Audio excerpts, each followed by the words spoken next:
This is an expensive hobby. We all know that.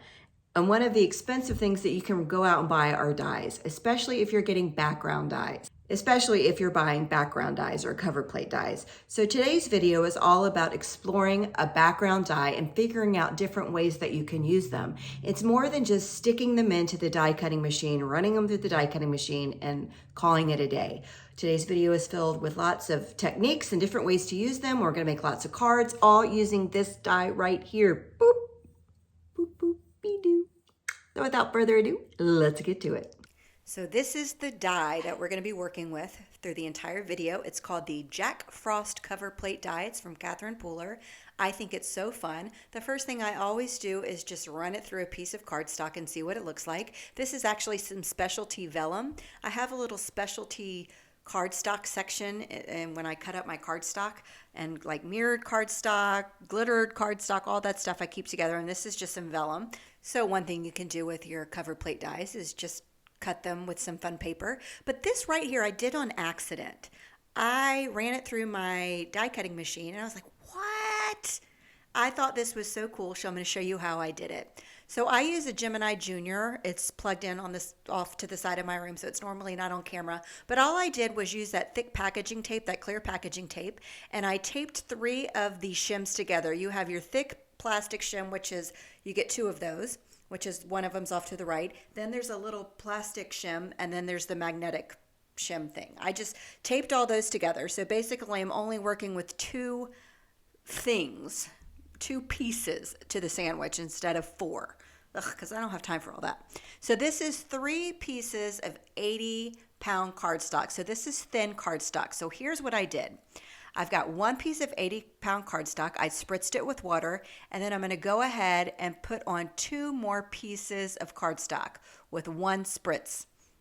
All right, so I've got a piece of cardstock, 80 pound, a spritz, another piece of cardstock, a spritz, and then a final piece of cardstock, and then I put it all over on top of the die and I run it through my die cutting machine. Whatever die cutting machine you have will work for this. Just spritz the paper a little bit. And then, this is 80 pound, keep that in mind. This is my thinner cardstock, so that's why I'm using 3 pieces of paper. So then when I peeled this off, I was like, what? Look how it's all on there. It's like this letterpress look. This is so neat and durable, and none of it's coming off. It's like all this one beautiful, like thick, I mean, look, if I like tried to peel it off, it wouldn't come off. So I thought that was super neat. It's like that letterpress look on accident. I'll show you how to make sure those little bits at the top don't come off in just a second. But let me try it again with 2 thicker pieces of cardstock. This is 110-pound cardstock, so only 2 pieces this time, not 3. So I've got my base piece of white cardstock. I spritzed it and then put another piece of white cardstock on top. And then I'm putting my die down. And whatever your sandwich is for your die cutting machine is how you would do it. And then here I go, ran it through my Gemini Junior, and then let's see what happens here. So this is thick cardstock, so 110, so only 2 sheets this time, whereas the first time it was 3 pieces of thinner cardstock, which was 80 pound, and it was all like stuck together because that water just stuck all the fibers together or something. So in this time, I'm able to peel apart those 2 pieces of cardstock because they were thicker, but some of those bits and pieces stayed stuck in that bottom piece there. Now, if I took my finger, I could flick all those off, so we're not going to do that. All right, and again, I'll show you in a little bit in the video how we're going to secure those all into place. But I'm still able to get 2 panels from this because I'm still able to peel up that other piece there. So I'll just peel that up, and I've got my regular panel here with all the pieces cut out, and then I've almost got that letterpress look there. One thing that can happen is you can spray too much water. So if you try this and this is what happens to you, like you go and you start peeling up your stuff and like this is not coming up, it's like all stuck together and just bleh, it's just a mess from right at this point right here. You've simply added too much water. So just try it again, and this time don't add so much water because when you start peeling it apart, it just starts ripping and the fibers are all stuck in the paper. So just don't give up, just do it again and use less water. All right, so let's look at some of these pieces. All right, so the one all the way to the left is what we did with the 3 pieces of 80-pound cardstock. So it left one great, beautiful panel. And then we've got these other 2 pieces, which we did with the 110 pound cardstock. So a couple of these pieces, I'm just going to add some sprays. These are sprays that I have in my stash. If they're still available for purchase, I'll link them below, but they're basically like shimmer or metallic sprays, or you can leave them white, do whatever you want. Again, this is the first panel where we did the 380 pound pieces of cardstock together. So it created one beautiful letter plus background. This is some matte gel medium. You can use that. You can use a sealant spray. You can use clear or matte Mod Podge if you have that. Any kind of clear, unless you want shiny.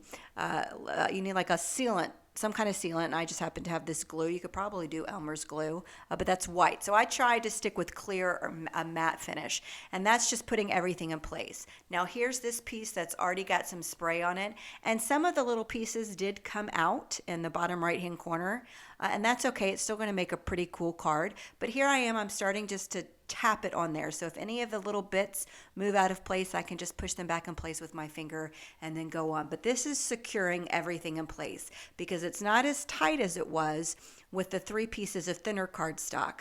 These were 2 thicker pieces of cardstock panels, but it really made it almost made it like this turned into like a 3D embossing folder look with all that stuff just popped up like you would get from the embossing folder. See, there's that one piece at the top that kind of moved with the paint. Here's another one. I'm just pushing it back into place, or you can move it out of place. It doesn't have to be perfect.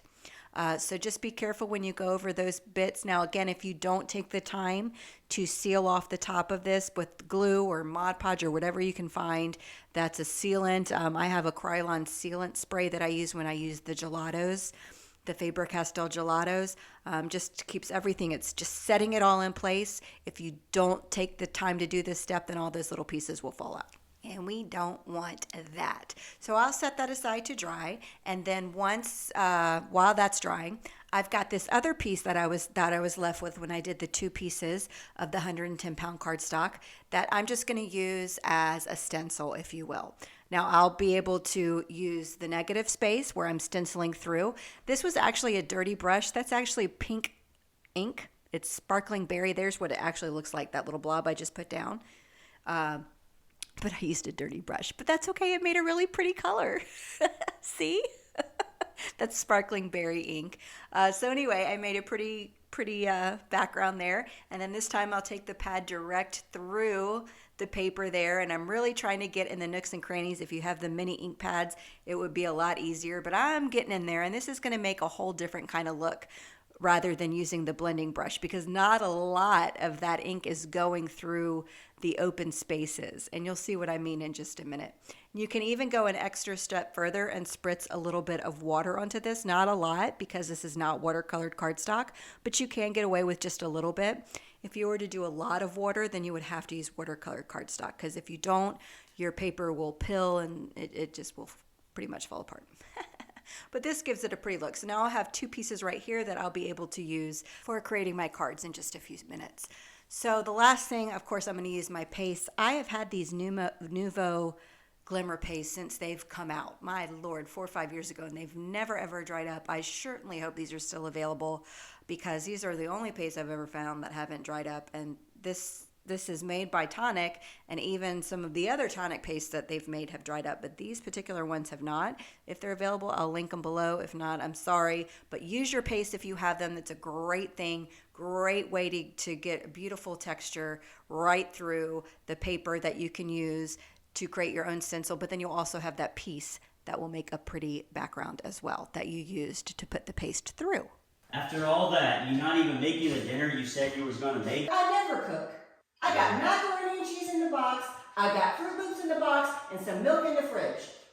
Really? That's what I got to look forward to? You know what? I'm sick of you.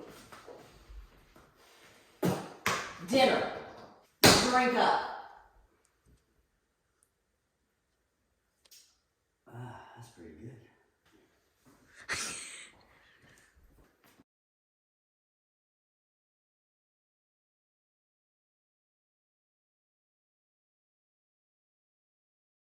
So my husband loves wine, so I thought I would try out Bright Cellars. So I went online and I took their quiz. It's a 7-question quiz. I answered the questions as best as I could, and then it matched me to wines, which I know absolutely nothing about. I'll be honest with you. So I totally relied on the website and the quiz. And a couple days later, I got my box. First of all, I noticed it was very sturdy in its packaging. All recyclable materials, which is very nice. No wasteful, harmful products for the environment.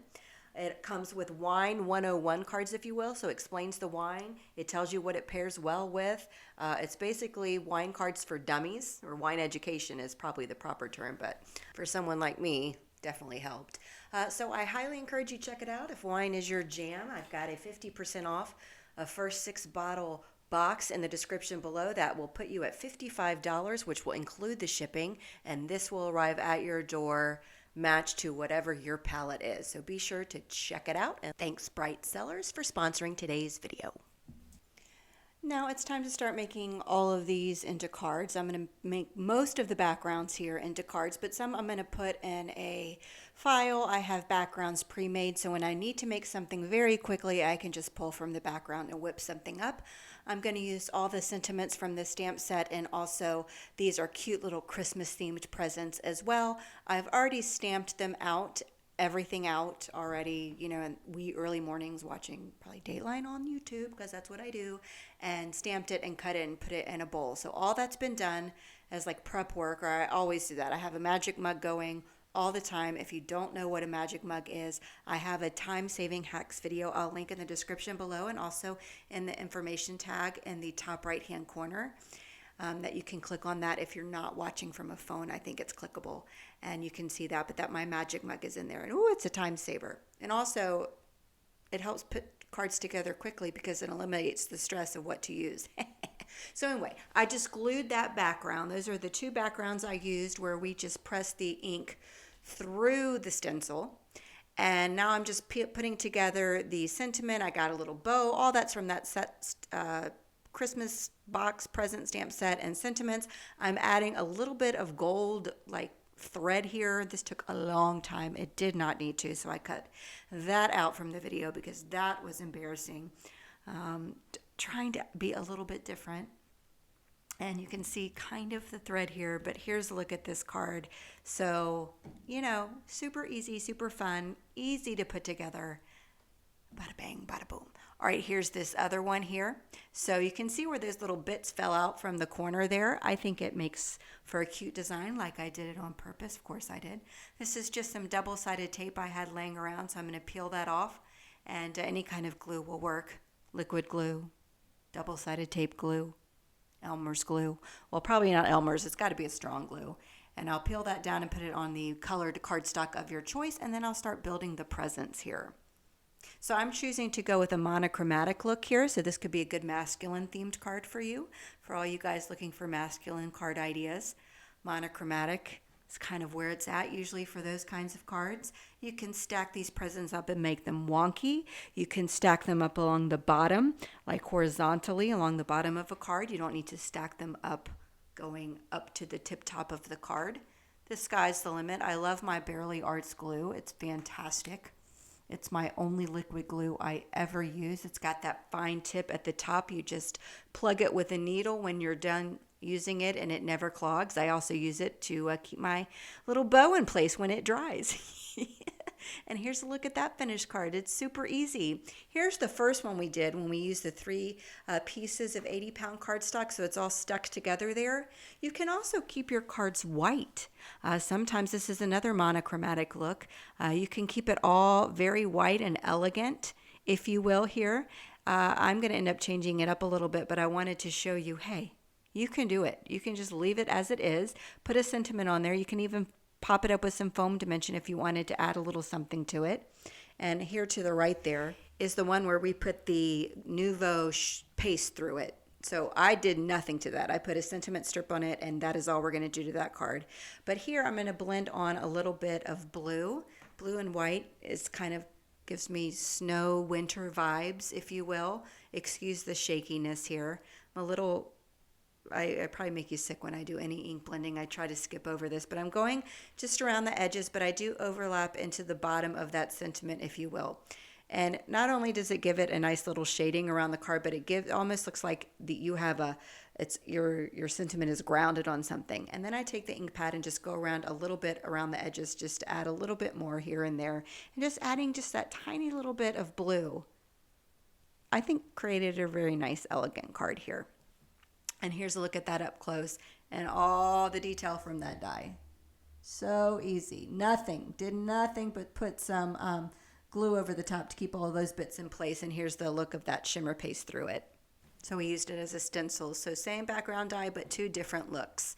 This one, because we blended ink through a piece of the die cut to work as a stencil, you could actually stamp the sentiment directly on there, so you didn't need to stamp it and create a sentiment strip. So that's what I did. I just stamped a sentiment with some black ink, and then I took a couple of those little gift tags, and I'm just popping one up. The red one I glued straight down, and the green one I popped up with a little foam dimension, and that's done. And the only other one I didn't show on camera is this one, because all I did was glue down a sentiment strip. Not much to that. But all of these cards are the same exact background die, but just doing something a little different. And most of the cards were created from the backgrounds we did by spritzing water onto different weights of cardstock and running them through the die cutting machine. And I just think that's so cool. So we got cards that way, and then using the pieces that were left over as a stencil and did some blending. So just with a couple of techniques, we were able to get all these different colored cards, which I think is pretty cool. So take a look at your background dies and see what you have. And was one of these maybe your favorite? Is there anything you want me to elaborate more on? Let me know in the comments below. I read every single comment. I maybe don't reply to everyone, but I do read them. So thanks so much for joining me today, and I will see you for my very next video very soon.